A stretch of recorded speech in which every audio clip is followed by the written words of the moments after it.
Well, I've got another portrait for you now. This is going to be a cracking project, mainly because I'm doing it slightly different to the usual ombre paper. I'm using PastelMat. Now, PastelMat I'm choosing to use is the dark grey. I think it'll work really well with this particular picture. And this is a beautiful photograph that I'm going to be reproducing for you. Okay, now let me show you how I set this up. First of all, the line drawing, which you will be able to get hold of on our internet website, and you can then use that to put on top of the grey. Now this is the grey, let me move it down just a touch, and you put that on there. You know how to do this. Put a tape on the top, creating a flap, and in that I've used the white trace down. Now you could use the other trace down for this. It depends on how you feel about it.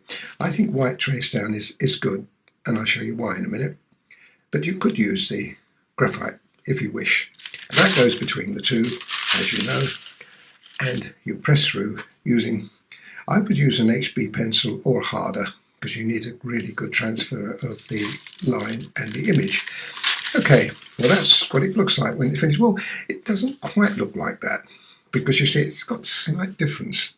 This is the mark on this side of the portrait. This is the result of the white trace down. Okay, here. But I've redrawn this using 230. Now, the reason I did, let me just do a little bit for you. I won't bore you and show you the whole thing. You can just redraw it just a little.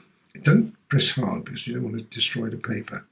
But you can just put little interesting little additions if you do this. It's a bit like you see me do when I do the graphite trace down.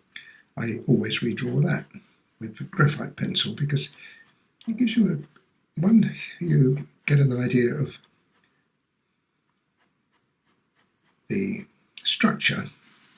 And the other thing you could do is you can do what I'm doing now. You could just put just little arty bits in, I call it. You see how that looks there? Well, let's just show you how that looks. This is going to be the hair. You just get the feel of the pencil. Now, all this will be covered up anyway with the other colours. But anyway, I won't do any more, but it will all look like that when I've finished. And then we can start the pastel pencils in earnest. Right, here we go. Now, I've never done a portrait on this PastelMat before, so I'm guessing a lot of this. Now, I've already put a little bit of the grey on there.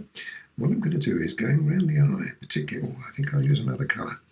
That was 131 I've used there. Now I'm going to go in with a 169. One of the things you can't do with PastelMat is you can't build up like you can with ombre. So you've got to use a different system. Let me just do this and I'll explain to you what I'm doing. Going over my trace down lines. Okay. And what I've used is 131, 169, and now I'm going to use the white. Now you see the idea is now I've got a basic pattern there. Now if I also use the 169, which I think will work, just to put in a little bit of detail on the eyebrow, between them two I've got to use the white again.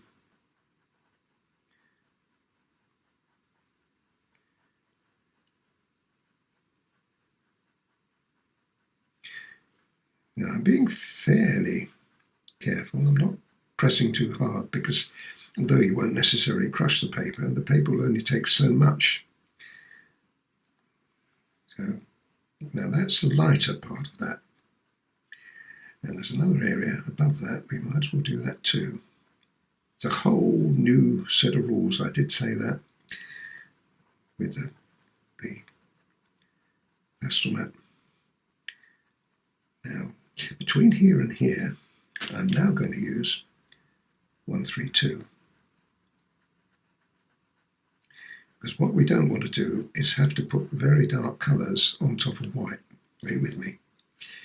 Now, but here, where we have some and some, we can also build up a little bit of that colour with the 132 on top of it. I hope I'm making sense. Here, we're looking at white again.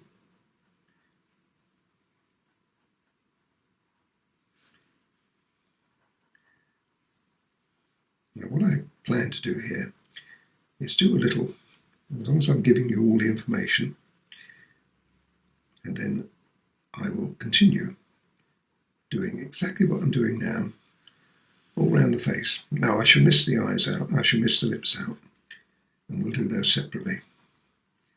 But what you'll see is me doing the build-up. I'm just doing enough of this so I can then show you a couple of other colours which we'll be using.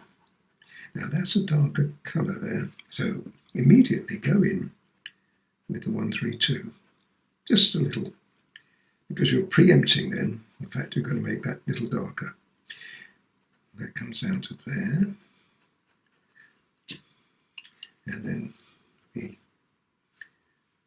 white there and there.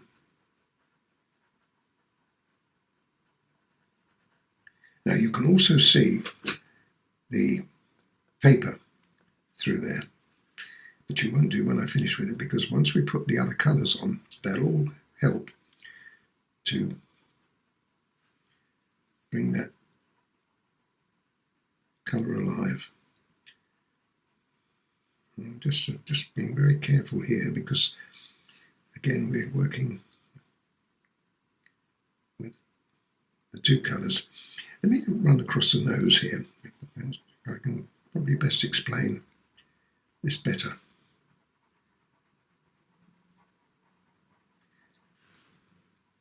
PastelMat is very responsive, so we're not going to get a problem if you don't push hard. I've just let that colour drift onto there. Now I can bring it down a little bit more. Now I can show you how we can fashion this section of the nose. I'm only going to use those colours. Well, I am going to use another colour. I actually said that, but I'm going to use another colour. So,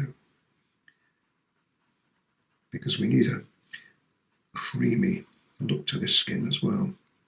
Now that's the pink.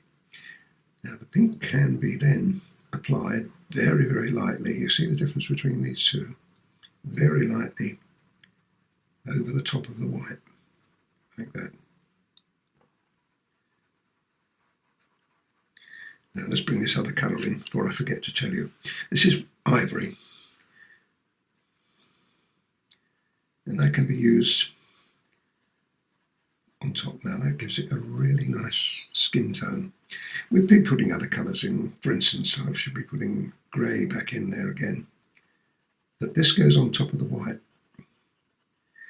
And always put the white on first before you put the ivory. Now down here we can do the same thing. It doesn't really matter if you put the ivory and the pink, because they're exactly the same colour. Now down there we're going to have to start getting shadow.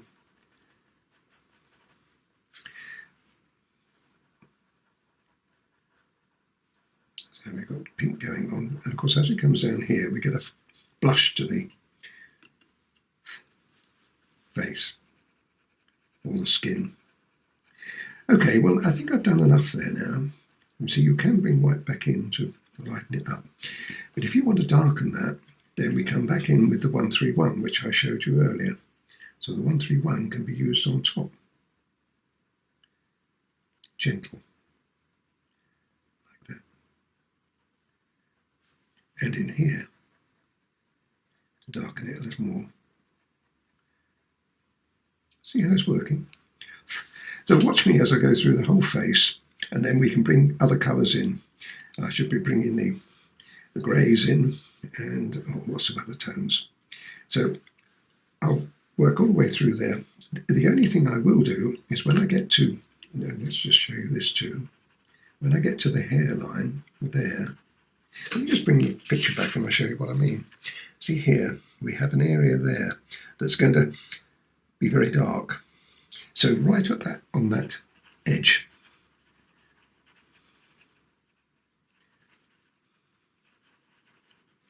you put the pink. Now, this is why I've chosen this paper. You can see that immediately I do that, you can see a dark, you can do the dark tone.